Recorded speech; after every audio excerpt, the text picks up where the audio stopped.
Hey, welcome to this week's edition of the Rugged Rundown, and we're going to do I couldn't find any real differences, but what are some of the things that these two laptops have that are in common? The Panasonic Toughbook CF-33 versus the Dell Latitude 7220.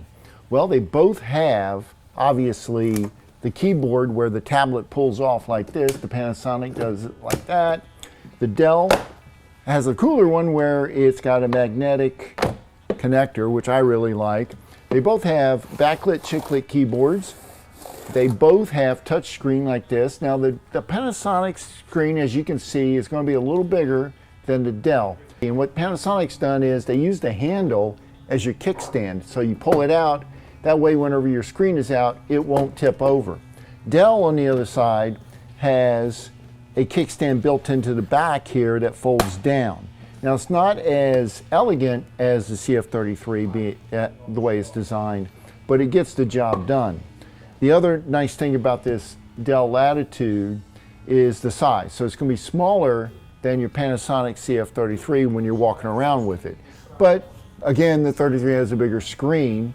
So let's talk a little bit about the ports though. So the CF-33 has ports that are not only on the keyboard, as you see, you can get a USB, HDMI, there's an SD card, and you also have the same ports on the tablet part, so that whenever you remove this tablet, like this, you still have access to USB ports, serial ports, HDMI ports, networking, your RJ45 NIC port, and then your power port. So you're able to do everything with or without the keyboard.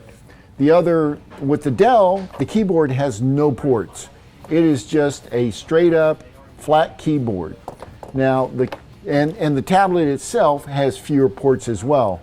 I mean, there's a USB port, there is a power port, there's a USB-C port, and then of course, that's about it. That's all you get with the Dell. They do have programmable buttons. The Panasonic has the programmable buttons down here, as well as the Dell. They both have nice mouse pads. I like both these keyboards. They're very, very functional. I enjoy typing on both of these keyboards. They feel the same. Overall, each of them has their use. It depends on your particular case. In other words, what do you want to do with them? That would make the decision as to which one you want to choose. Price point, based on the processors and everything, they're at about the same price point. So it's really kind of based on your preference and what you're going to use it for.